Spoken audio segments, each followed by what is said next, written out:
Hello everyone, my name is Michael SK and welcome back to Umineko When They Cry, episode 6. Before I get into an intro, let's get their intro out of the way. 何なの？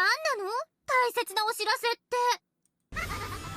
聞いてくれフルフル。僕たちのイメージソングが CD になって登場するんだ。Alright, I regret letting these two do an intro before me. 嘘だうっそぽーん。 Okay, no, you know what? Never mind, it's all good. いつも同じような登場じゃ飽きたとお嘆きだったからね。ちょっぴり思考を変えてみたの。僕たちはエンターテイナー。そして舞台は生もの。たまにはアドリブもなくっちゃだわ。余計なお世話だぜ。うぜえぜ。二人とも和ませてくれてありがとう。申し訳ないけど、まだ第二の試練をどうするかもう少し時間が欲しい。できれば静かな時間をね。Oh, that's right, they're supposed to, like, go at it, you know? 申し訳ないねジョージ君。その第2の試練について本当に大切なお知らせがあるんだ。ある人には朗報、ある人には強報かしら。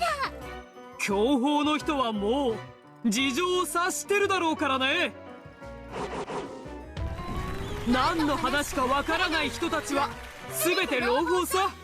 Pretty much, Kanun, Shanun, George, and Jessica, their respective pairs, they're all good. ベアトリーチェ様、何でもありません。Five people were there. Only Battler was missing. Beato's expression was dark and she kept hanging her head. Everyone realized that something must have happened to Battler. 第2の試練を前にバトラ君がリタイアしたことをお知らせしたい。 Yes, he is retired because he is now trapped in the guest room that he kind of like enclosed himself in due to a potential logic error in his overall story. Because in the previous video, that's kind of what happened. You see, I've never felt so betrayed, I think, in this playthrough. I want to say that at least. I was so lost for words. I was actually flabbergasted. I didn't even know what to say. And looking back on it, I still don't really know what to say. That was such a rug pull, I swear. And I do have to say that I have, and I still am, struggling to cope with how things went down. I feel like the game itself has betrayed us, you know? Like, it felt like we were finally getting somewhere, but the game still had to poke us in the eyes and, like, you know, spit at us and maybe even, you know, just dunk us in the toilet. I don't know. It just, man, it hit hard for some reason in the last video. And just thinking about it, it's getting me flabbergasted all over again. So Battler is stuck in that guest room. Those scenes that we've seen a few times throughout at least the first half of this episode, that is basically Battler's perspective. Although very twisted and, you know, pretty demonic looking at times, but that is pretty much the situation that he's in. And I think he's going to just slowly lose his mind into the state that we were seeing. And then we also have the case of, I guess, this marriage that's about to happen. We're coming full circle. Now that Battler is in this, like, I don't know, this locked away place, his mental state is, or whatever, is locked in the game. On the outside, he's just kind of a husk, similar to what we've seen from Beatrice in the previous episode. So I guess Erica is going to marry him or something. I don't really know what's going to happen there, but I feel like Zepar and Furfur are going to have some sort of role to play in all of that. Everyone murmured. Just what had happened? Good question, huh? 魔女のゲームは彼を永遠に待ってくれるけど、愛し合う二人は永遠には待てないの。恋はまさにアイスクリーム。甘くとろけるけれど早く食べなければ失われてしまう。彼の復帰を待てるほど僕たちのゲームは気長じゃない。朗報というのはそういう意味か。そりゃライバルが減るのは嬉しいけどよ。他人の不幸に喝采して喜ぶと思ったら大間違いだぜ。一番強敵だと思ってたバトラ君はね、理由は聞かないよ。視界の悪魔たちがそう言うならそういうことなんだろう。ではベアトリーチェ様はどうなるのですか？私はもう試練の資格を失うそうです。これは愛し合う二人の絆を確かめ合う試練だからね。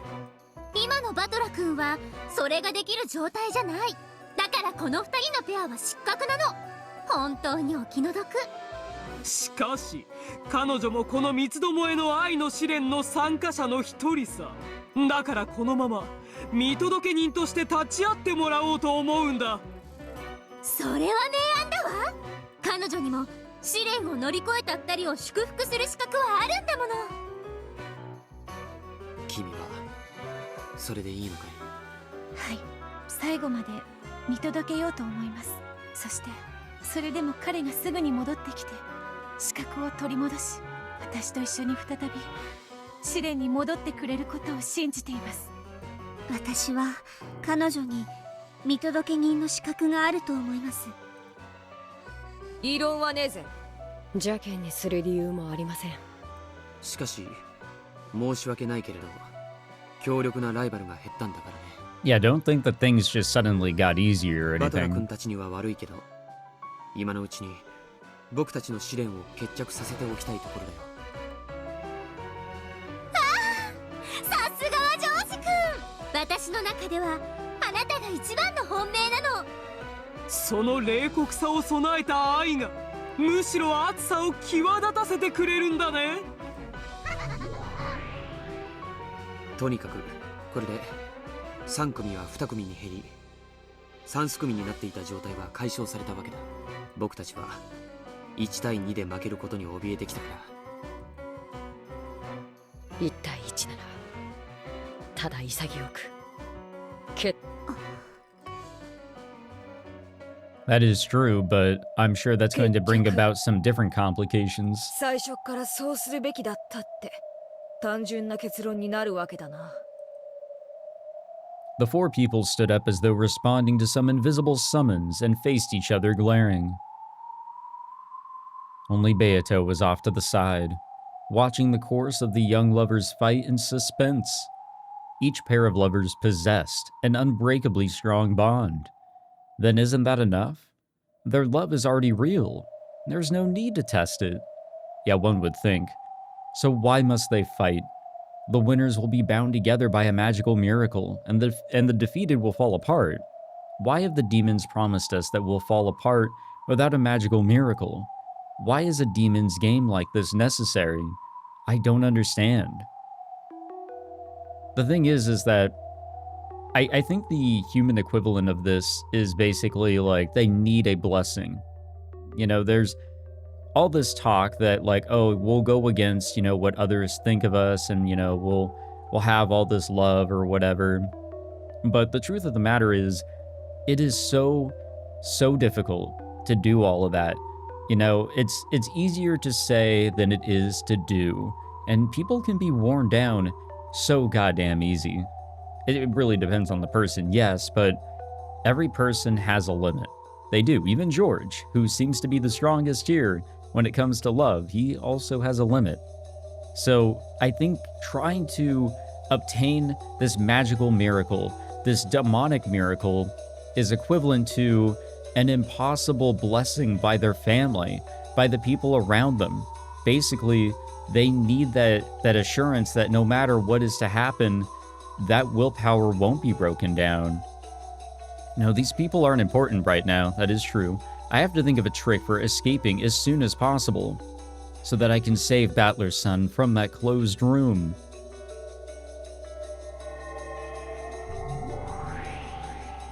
Hello, big sister バ Beatrice. トラの話を聞いた。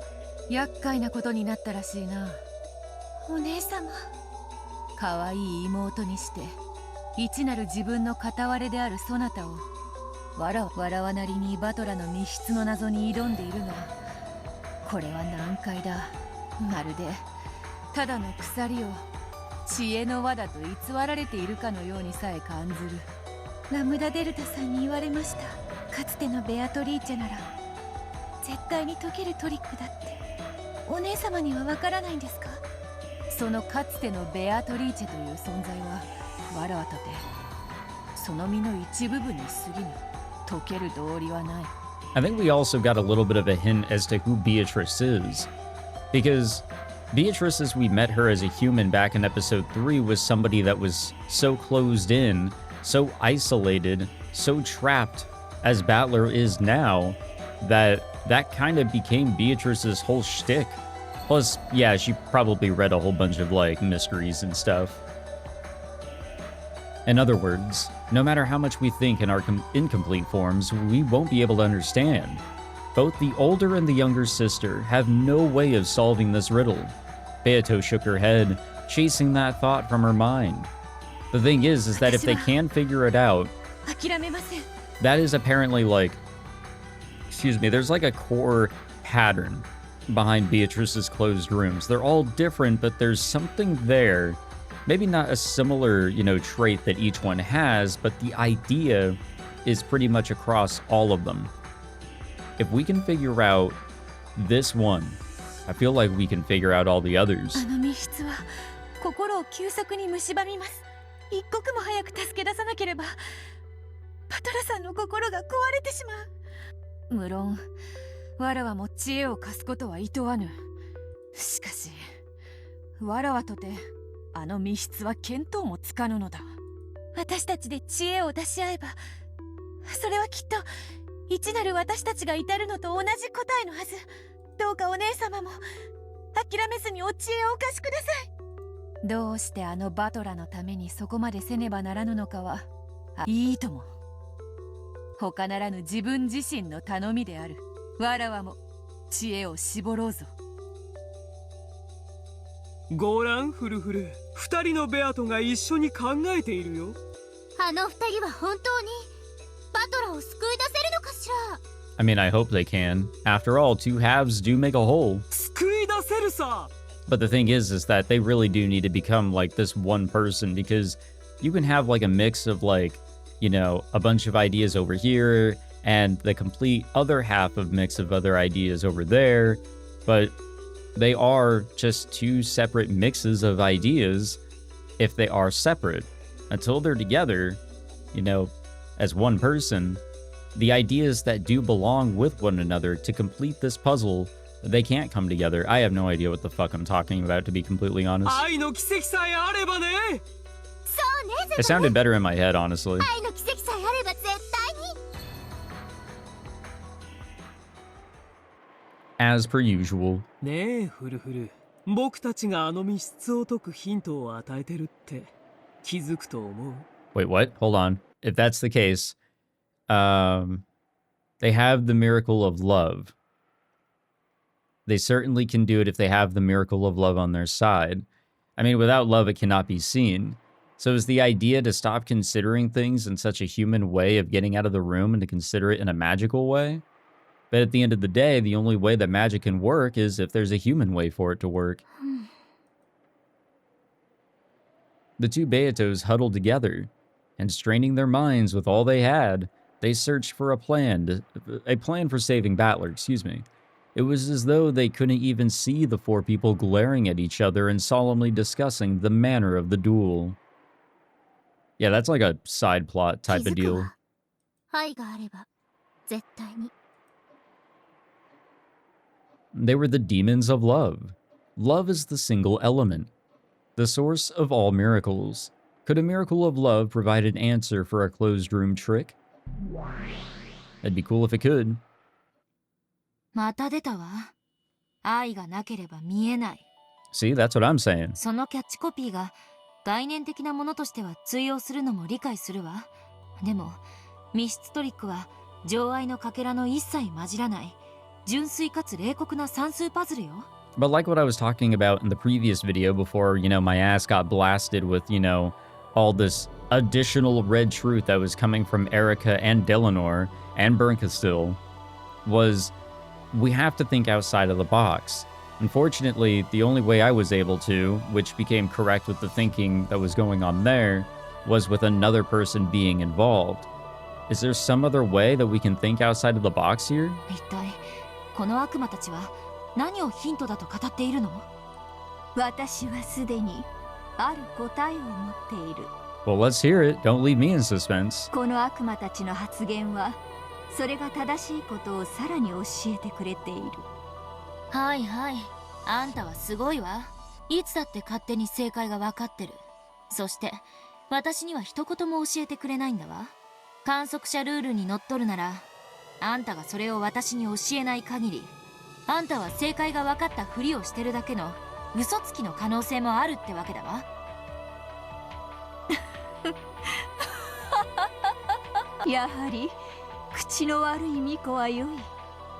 良いぞ人の子よ。私にとっては巫女の皮肉や雑言は神楽と同じ。ああ、本当にイラつくご主人様だわ。お兄ちゃんのバカ、どうしてあんな密室を自ら。 Well, I mean, he was trying really hard. 考えるがいい。 And then he tried a little too hard. 考えるのは物語の中の人物だけの仕事ではないぞ。 But it's also, as I said in the previous video, I think if we're able to somehow, turn the chessboard around in a Kirie-like fashion, maybe there is something that we can get out of this. Because in all of the other closed room scenarios, we've always been on the other side of it. But here we're on the flip side of it. We're stuck inside of it. 朗読者のそなたにも思考を楽しむ権利がある。私はそれを見るのが楽しい。かけてもいいわ。あんた、前の巫女には絶対愛想をつかされて逃げられたんだわ。私をなじって楽しむもよし、二人のベアトと共に悩むもよし、そなたが考えぬ限り物語は進まぬぞ。どうしてよ。私は朗読者でしょ。ただ黙々と読み進めればいいだけの話でしょ。Uh-oh.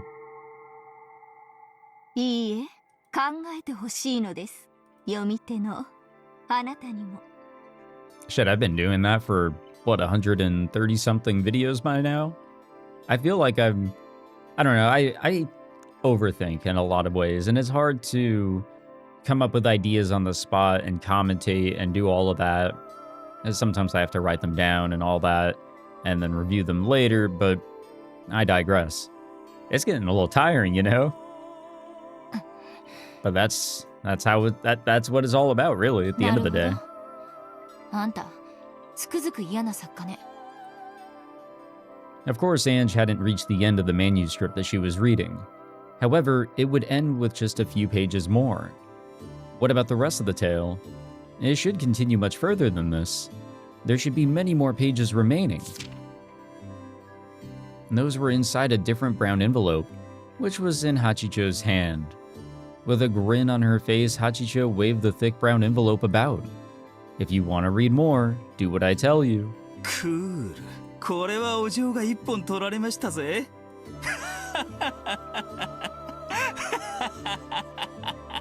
Hey, you're not helping.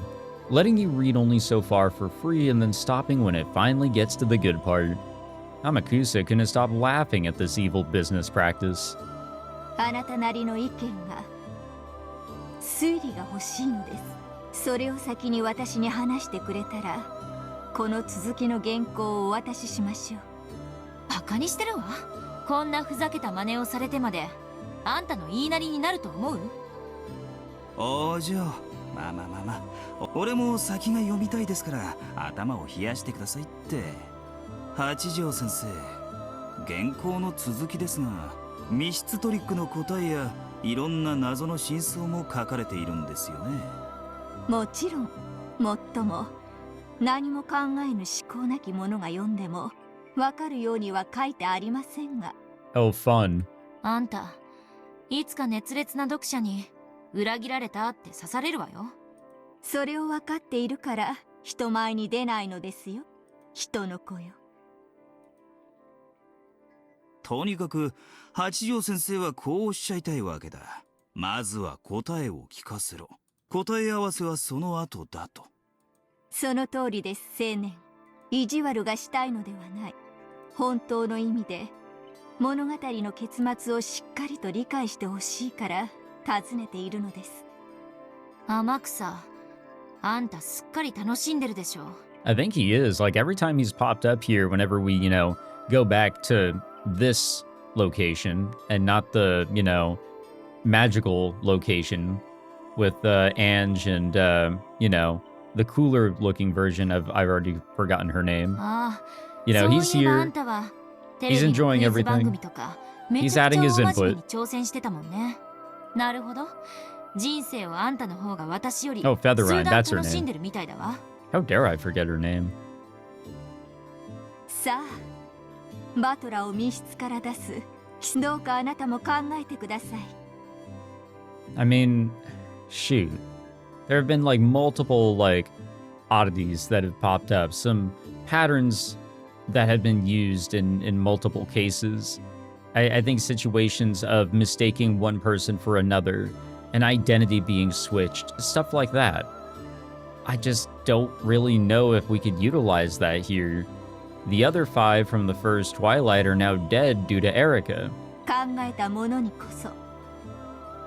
いえ、考えたものにしかこの続きを与えたくないのですから。This retroactive bullshit has really, like, made things so much more confusing for me. Uh-oh. Is it marriage time? For whatever reason. In the Witch's Cathedral. No, considering everything that's gone on in here, maybe it should be called a demon's abode. Erica, who wanted to savor the memory of her perfect victory, stood with the whole vast cathedral to herself as the flush slowly left her cheeks. Then, though she had thought herself alone on that balcony, she saw a shadow. It was Lambda Delta. ラムダデルタ教でしたか？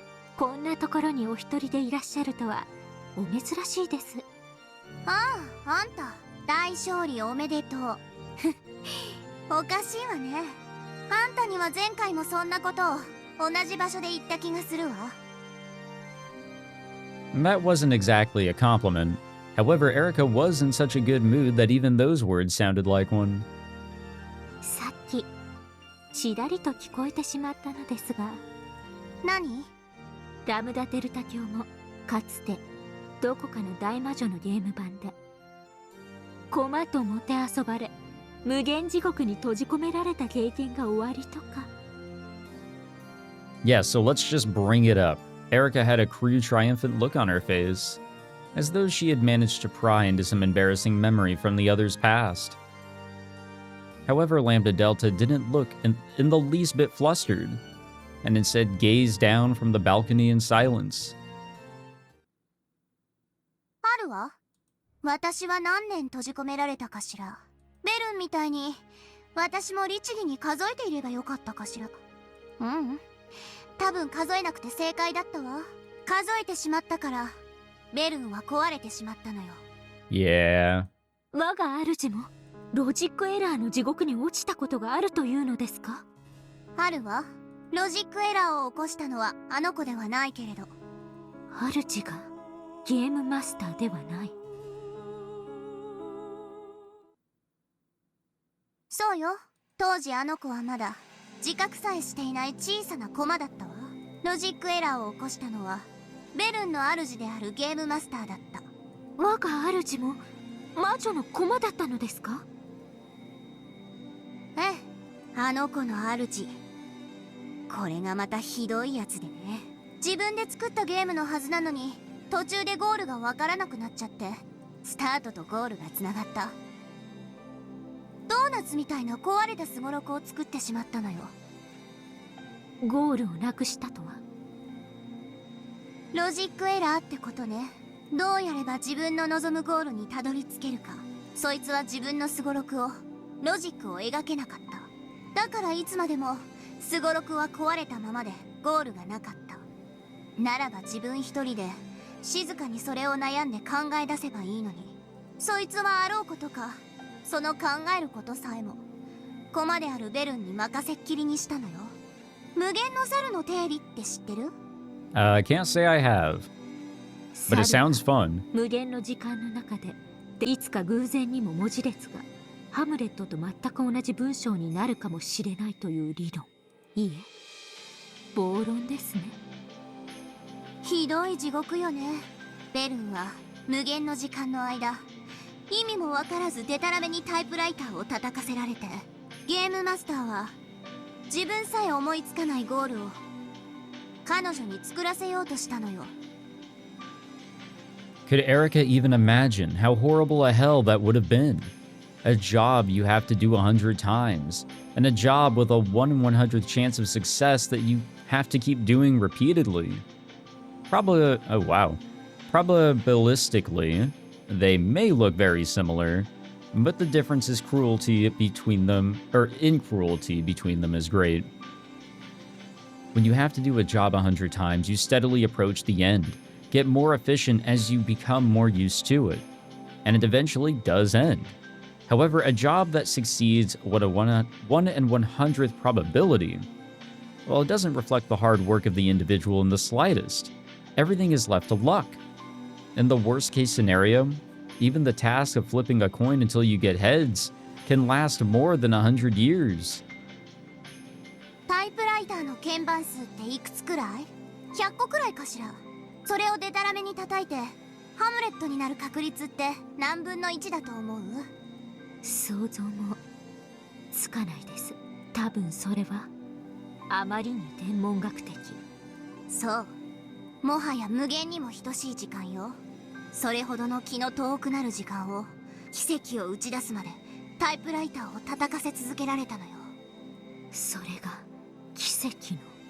あの子が魔女じゃなかったら、いえ、魔女になれなかったら、多分今も永遠にタイプライターの前にくくりつけられた黒猫のままだったわ。あの子は奇跡に愛され、見事に奇跡を打ち出し、魔女となってあの地獄を生還したの。その地獄があまりに長すぎて、過酷すぎて、だからあんなにも意地悪で残酷な魔女に。あんたも選べるなら、あんな主は嫌だったでしょ？そんなことはないです。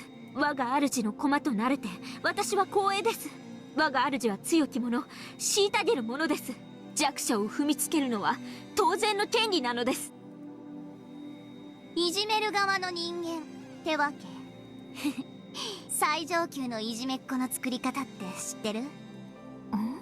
いいえ。簡単よ。短い時間でもいいからたっぷりいじめて、不意にそれをやめ、今度は力を与えるの。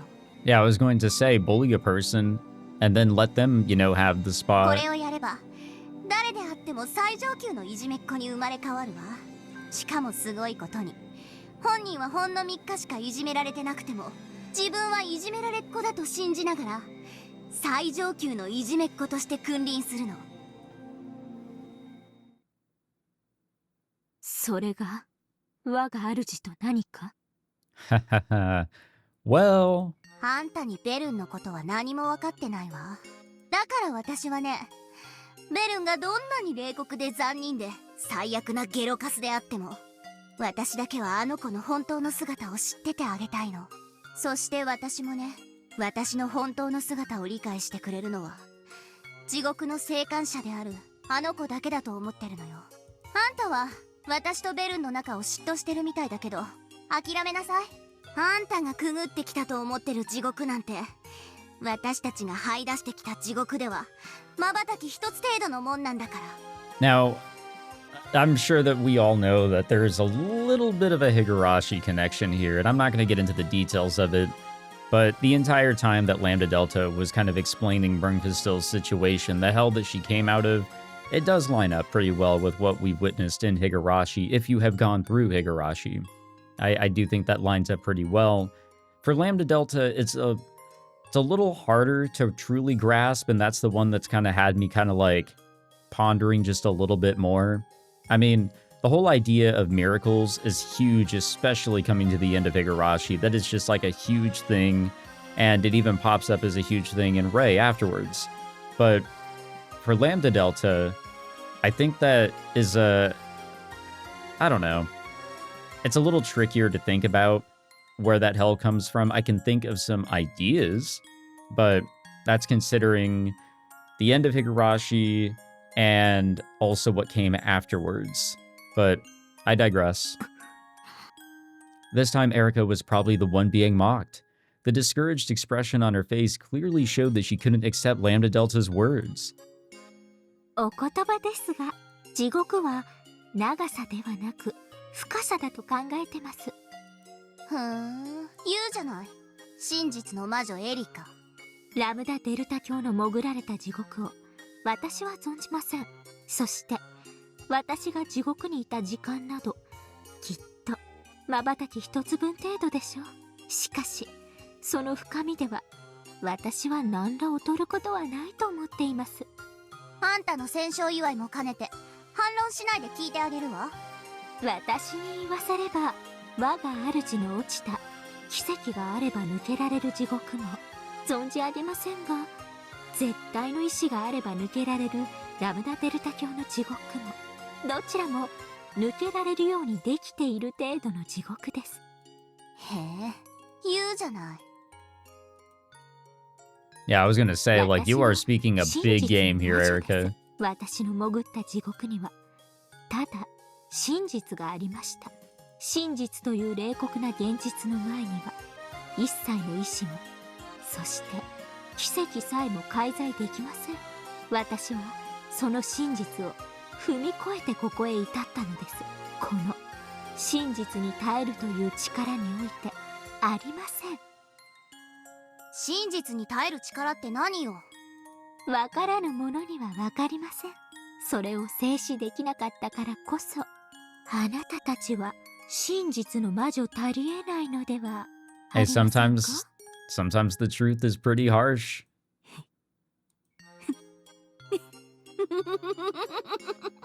すわ、その暴言も。それに相槌を打ってあげることがこのラムダデルタからの勝利の褒美よ。ありがとうございます、大ラムダデルタ教。あら珍しい。あなたたちが仲良くしてるなんてね。At some point, Bernkastel had appeared on the opposite balcony of the cathedral. Erika, noticing her, cried, "My master," happily and dashed over. ラムダデルタ教に我が主の昔話を伺っておりました。奇跡の魔女である我が主にふさわしい。一度だけ許してあげる。はい。二度と私の昔の話はしないで。I mean, it's like I said earlier, I'm pretty sure, like, these two don't really want to talk about the past. A grimace rose to her face and blasted Erika's good mood away. Then she understood.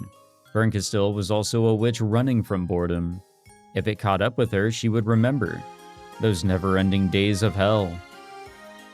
And this is proof that even my master still hasn't gotten over the pain and fear of hell. It means that she lacks the power to withstand the truth. For the first time, Erika felt just a little disdain for her master. 失礼しました。それよりこのようなところへどうしてお越しに？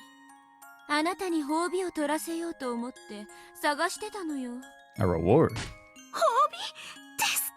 ありがとうございます、我が主。へえ、何それ羨ましい。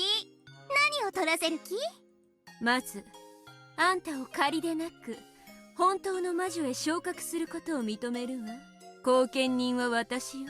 真実の魔女フルドエリカ。ありがとうございます。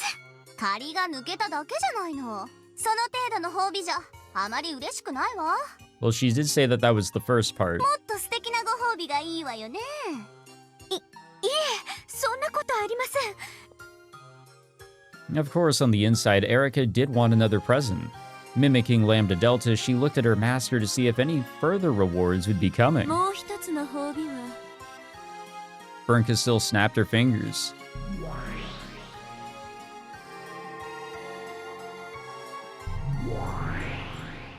Oh. Hello, Battler's Husk. As she did, a cloud of golden butterflies gathered and summoned Battler sitting in a throne at the center of the cathedral. Of course, his eyes were blank. He was still a shell of himself, his heart trapped in the closed room that he would never be able to escape from. あの男をエリカに褒美として与えるわ。バトラーを褒美に？へえ、なるほどね。エリカにこのゲーム版の領地を全て相続しようって言ってくれてるのよ。そういうことよ。バトラの指をご覧なさい。領主の証である片翼のわしの指輪をつけているわ。あれをあなたのものにすれば、あなたは正式にここの領主となる。私に嘱託されるんじゃない。名実ともにあなたの領地となるわ。その指輪をバトラの指から抜き取れと？バカね。女が男の指から指輪をもらえる儀式は一つしかないじゃない。Yeah. エリカ、領主夫人となってバトラをめとりなさい。バトラをですか？そうよ。永遠に目覚めない領主にはそばで支えて執務を代行する伴侶が必要だわ。I do like how we're coming full circle with everything here in this one. つまりあなたがこの領地を支配するのよ。そして結婚式を挙げ指輪を交換する。バトラの領主の指輪はあんたのものになる。そして代わりにあなたは霊族の指輪をバトラの指につけなさい。Yep, that's how marriage works. あなたは永遠にバトラを支配し恥ずかしめ、この領地でゲーム版であなたの心が赴くままに大好きな物語を好きなだけ紡ぎなさい。領主はフルドエリカ。あんたの望む物語は全てが叶うわ。領主は神。おめでとう。あなたはこの小さいけれど素敵な世界の神になるのよ。And all you have to do is marry Battler. それは本当ですか？若主。私がこの世界の神に。それが私があなたに最後に与える褒美よ。バトラの指輪を得てあなたは自らの世界を作りなさい。その時あなたはもう私の駒じゃない。一人の立派なそして素敵な魔女だわ。おめでとうエリカ卿。そしていつかかつてベアトがそうしたようにまた訪れる私を歓待しなさい。はい、我が主。これほどの栄誉はありません。そして気に入りました思えばこれほどの暴虐はないわけです。何しろあのベアトリーチェはバトラに尽くしたい、好かれたいという感情から生まれたらしいじゃないですか。そんな魔女が生み出した世界で私がバトラをめとり、汚す、恥ずかしめるわかります。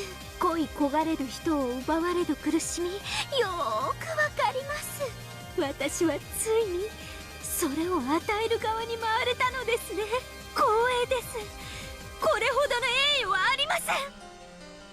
気に入ってくれてよかったわ。あなたが世界で一番喜ぶ褒美だと私は知っていたんだから。ありがとうございます。ありがとうございます。我が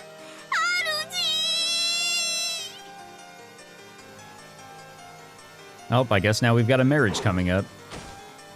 Just as the beginning of this episode foretold, Erica leapt down from the balcony and walked briskly towards Battler. Then she peered down at the reward that she had been given. 素敵なフィナーレじゃない。結婚式をやるのね。そうよ、盛大にね。ベアとのゲームの最後にふさわしいじゃない。もちろんベアトにも招待状は送るんでしょ。来てくれるといいんだけど。Now she's gonna crash the wedding. さあ、忙しくなるわ。式の準備に段取り、招待状。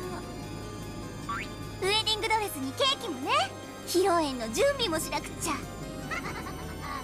Well, this will stave off their boredom here for a little bit.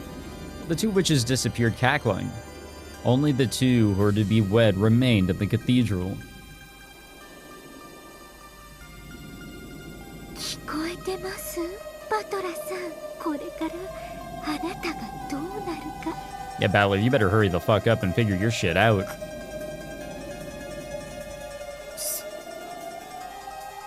Battler's consciousness wasn't completely gone. It was very distant, but he was faintly tethered to reality. And that was what made it cruel. It was as cruel as though the spider called Erica had wrapped Battler up and was eating him while he was still conscious. No, she might have been like certain kinds of wasp. There we go. It was the cruelty of paralyzing her prey while it still lived so that she could save him for later and eat him. In other words, her cruelty was that of a predator. 出られませんよ、その密室は。だってあなたがあれほどに赤き真実を並べ、密室であることを示したのですから。だから安心して永遠に閉じ込められていてください。 Battler needs to pull that golden truth out of his ass and find a way out, though. 私がたっぷりと恥ずかしめて差し上げますから。あなたとの寝室は鏡張りにしましょう。あなたがどうやって恥ずかしめられているか、あなたの目にもよーく見えるようにです。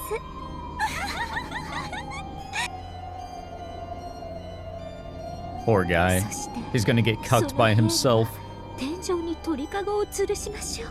その中にはあなたの愛しの魔女ベアトリーチェを閉じ込めておきましょう。素敵でしょ。わかるわ。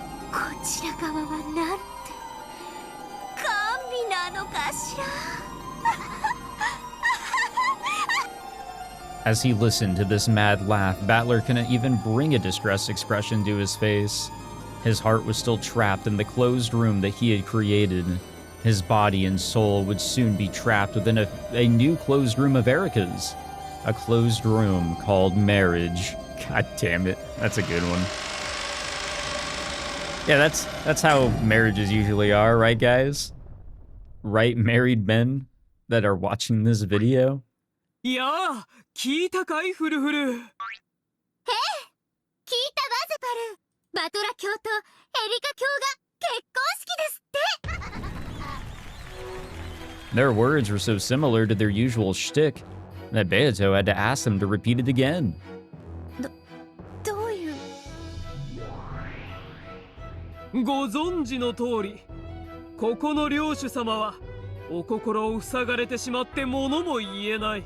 Or like anything else, really. It's not just speak. 美しきエリカ卿がその妻となられて執務を支えられることになったんですって。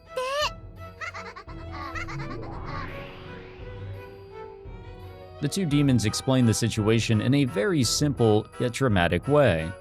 I know what's going on. They're planning to take advantage of the fact that Battler's heart is sealed away, and use marriage to lock up his body as well so that they can steal everything from him. Yeah. At this rate, Battler's position as Game Master and his Territory Lord's ring will be stolen.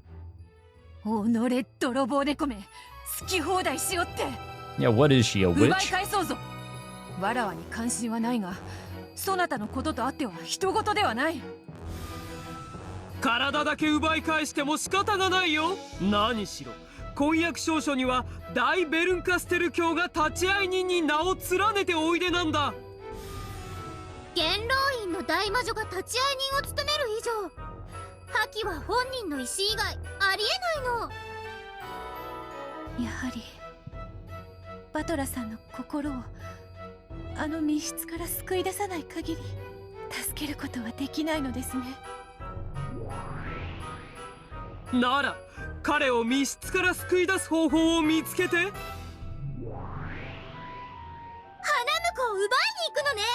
ああ、それは素敵。それができればオペラにしたいほどの美しい物語となろうぞ。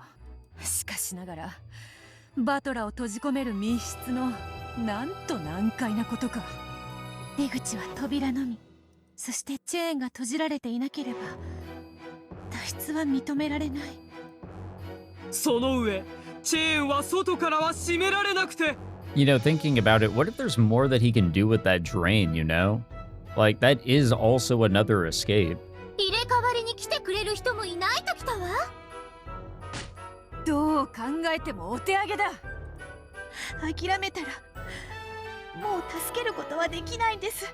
今は諦めずに考え続けることだけが彼を救う唯一の手段なんです。All he has to do is squeeze into the drain like a cartoon character, you know?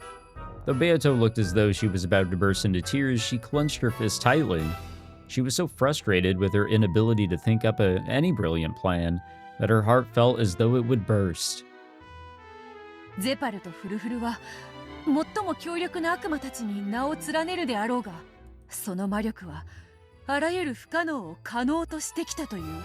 そなたらの魔力もしくは知恵でこの不可能な密室を破る妙案は出せぬのか。そうさ、愛ならどんな不可能も成し遂げる。成し遂げられないということは愛が足りない証拠だわ。それを言われると。 Okay, so I guess in Higurashi it was just believing that, you know, everything will work out and just be positive and believe in miracles or whatever. Here it's, you just gotta love, baby. You just gotta have that love. 悔しいです。でも諦めない君の意志の強さには感服するよ。そんなあなただからきっと奇跡を起こせるわ。その奇跡のヒントくらい出せぬか。そなたらとわらわは短い付き合いではあるまいに、別れの選別に我が妹にせめてヒントくらいは出してやれぬか。ヒントなら僕たちはいつだって与えてる。 And I'm not picking up on any of them.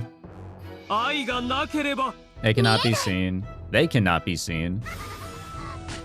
見えぬから見せろというのに。 The fuck you mean by they? こやつらはいつもこういう調子でな。退屈はせぬが、こういう時には腹立たしい。Zepar and Furfur certainly were demons who possessed a great power. The power of love that they bestowed had created several miracles in the past, miracles so great that they left marks on human history. However, those miracles were never given easily. They would give trials, tell riddles, and sometimes help the truth be realized, so that those who desired power could create that power themselves. No matter how pitiful the eyes that looked up at them, well, the two demons would never lend their power out of pity. As it is with gods, so it is with demons. They help those who help themselves. 分かっています。自分で考えますから。必ず。見よ悪魔ども、この今時純情な娘を愛を司る悪魔として心が痛まぬか。出せ出せヒントを。ヒントのヒントくらいなら出せるであろう。 They were just gonna say again that they were already given hints. Zepar and Furfur looked at each other. Of course, there was no pity on their faces. However, it could be seen that though they did find the problem amusing, they were considering what they should do next. どうするフルフル。ヒントのヒントならいいかしら。ああ、それで構わんから一つドーンと頼む。よし、それではゼパルとフルフルから愛のヒントのヒントをプレゼント。 Yeah, I'll take it. お願いします。答えが見えないのは愛が足りないから。 Never mind, you can have it back. だからそういうヒントではなくて。 However, it should be, it should be worth noting that this is kind of like clarity into what they've been saying recently. So, without love, it cannot be seen. And therefore, we don't have enough love, we can't see the answer. We don't have enough of it. So, without love in general, it cannot be seen. But you have to have a certain amount? Is that maybe something to consider? Or am I looking too deeply into it? Though, I'm still thinking about how they said they earlier. もしも足りないのなら満ち溢れた恋人たちを観察してはどうだろう。そうね、幸いなことにここには2組も愛し合う者たちがいる。彼らが愛ゆえに戦うところを少し見物していたらいいんじゃないかい。僕たちの試練を観測者の立場から見てみるといいよ。No, might as well. だからそういうヒントではないというに。Beato the Elder yelled at them, asking for a more tangible hint. However, Zepar and Furfur just giggled and ran about like rats. They're a weird pair. However, Beato took their hint to a hint seriously.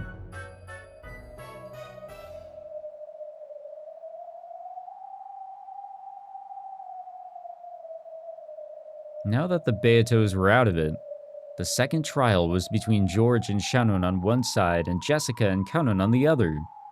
Tear apart the two who are close. In other words, defeat one of the members on the opposing team. They were allowed to use any method they wanted. It could be a duel, or it could be rock, paper, scissors. The four of them had alternated between speaking together and then splitting up and discussing things amongst their teams, and apparently finally reached a decision. ゼパル、フルフル、いいかな。おや、やっとお声がかかったよ。なにジョージ、決闘の方法が決まったの？ No matter how much the two demons cheered the four of them on in a joking manner, their serious expressions did not waver. はい、決闘することにしました。決闘は僕とシャノンの2人が戦います。それは意外だね。1対1の決闘ならジョージとジェシカが戦うものとばかり思っていたわ。No, I feel like that would have been really one-sided in my opinion. I'm sorry guys, but I think George has got this shit. Though Jessica is full of surprises. You know, I'd probably say like 80-20%. 2人がどうしても自分たちで決着したいって聞かない。僕も男として見守ることしかできないことが悔しい。しかしシャノンの決意は揺るがない。だから僕らはそれを尊重して信じるしかない。カノン君、僕を信じてくれてありがとうございます。もし直接戦わなければならない日があったならそうするべきだとずっと思ってきたことなんです。そしてそれが今日なのだと私たちは理解しました。もちろん避けることのできた日かもしれません。しかしその日は訪れました。だから僕たちは逃げない。そうだな、私も逃げないからここにいる。同じだよ。シャノンを信じた。だからもう僕から何も言うことはない。そしてたとえシャノンが戦う決闘であっても僕たちの力は一つだ。だからこれは共闘なんだ。はい、そうです。私たちを代表するだけなんです。愛する者たちの決めたことなら悪魔とて口を挟めはしないわ。さて、君たちの決闘だけれどどう？まさか本当に決闘でいいのかしら？ I would believe so. At once, both Shannon and Kanu nodded. 決闘の方法は？どちらかが死んで終わる方法なら。It has to be to the death? Why? もし許されるなら苦しむことなく安らかに。Oh, okay. そして死に至る以外の無用の傷つけ合いを避けられるものを望みます。ゼパル、私たちはこの高潔なる決闘の正しい立ち会い人になるべきだわ。そうだね。分かったよ、二人とも。君たちの高潔な意志を尊重できる高潔なる決闘を僕らは提案する。When Zepar clapped loudly, a case with an old design appeared in the air and landed between Shannon and Kanun. Furfur nodded at them, urging them to open it. Kanun crouched down and opened the case. There were several antiques inside, and they would have looked splendid hanging on the wall at some classy coffee shop. However, they were not mere decorations now. これはなるほどね。決闘にふさわしいじゃないか。God damn it. Inside the case were two dueling pistols, ancient, like the kind used in the Middle Ages. Yes, this was a dueling pistol case. That only those who wished for a fight to the death were allowed to open. 弾は一発ずつ君たちの要望に応え魔法を込めておいたよ。体のどこに当たろうとも痛みなく、そして必ず死に至らせる魔法の玉。ありがとうございます。最高の慈悲です。二人が共に弾を外した時は本来なら引き分け。でも僕たちの試練はそれを許さない。二人が共に弾を外したなら仕切り直して再び弾を与えるわ。 They just have to keep going. どちらかが死ぬまでそれを繰り返す。僕は依存ないよ。私もよ。よかったね。これで私たちはようやく決着をつけられる。Yeah, I'll be settling something, alright. 後宮ジョージ、君をシャノン、いやサヨの立ち会い人と認めるよ。了解だ。後宮ジェシカ、あなたをカノン、いいえヨシアの立ち会い人と認めるわ。僕たちは決闘責任者。この決闘を必ず決着させるまで責任を持つ。 Well, this is gonna be fun. Wasn't really expecting a Western-style shootout of sorts. When Zepar and Furfur cried these words out, the whole area was blanketed in a gold-colored light, and when it cleared, it had become the Rose Garden where golden roses bloomed. 恋をめぐっての決闘とはね、古風なやつらよ。わらわも1000年の中で何度かピストルの決闘を見てきたが、このような決闘は初めて見る。悪魔が立ち会い人をするから？違う。普通恋の決闘とは一人をめぐって二人の恋する者が戦うと決まっておる。しかし彼らは恋する二人がこれはとても珍妙だ。Yeah, you're telling me. それはきっと魔法の奇跡が欲しいからです。私たちは魔法の奇跡がもらえないと恋が成就されないって。宇宙を作るための最小人数は何人か。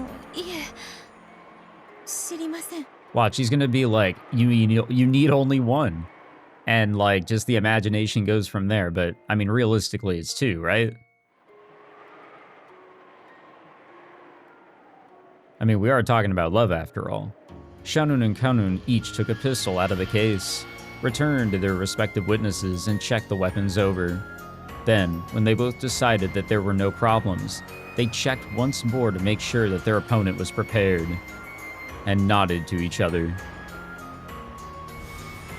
問題がなければ決闘者たちは2人で背中を向けて立ち、決められた歩数を歩いて距離を開いてもらう。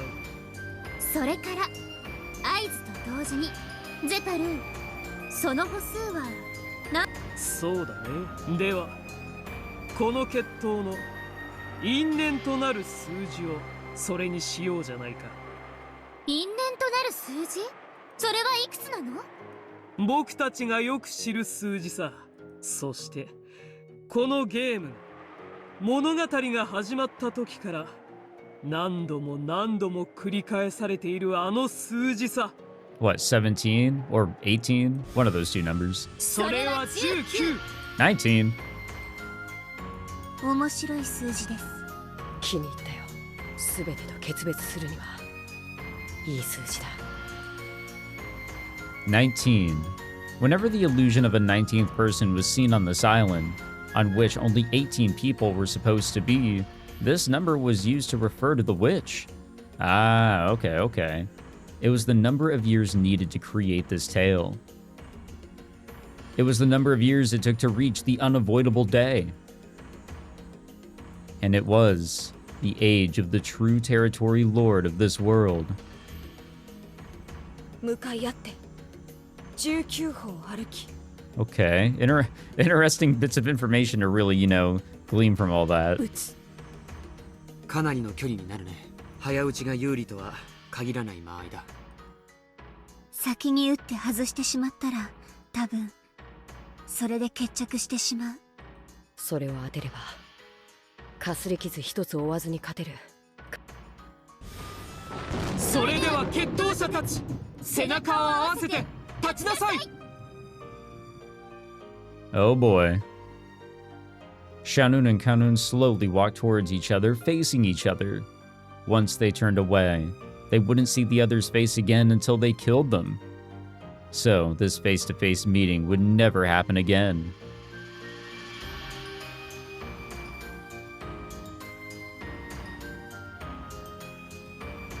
Well, who do you guys got for this one? Who are you placing your DraftKings bet on here? 君という弟に出会えて楽しかった。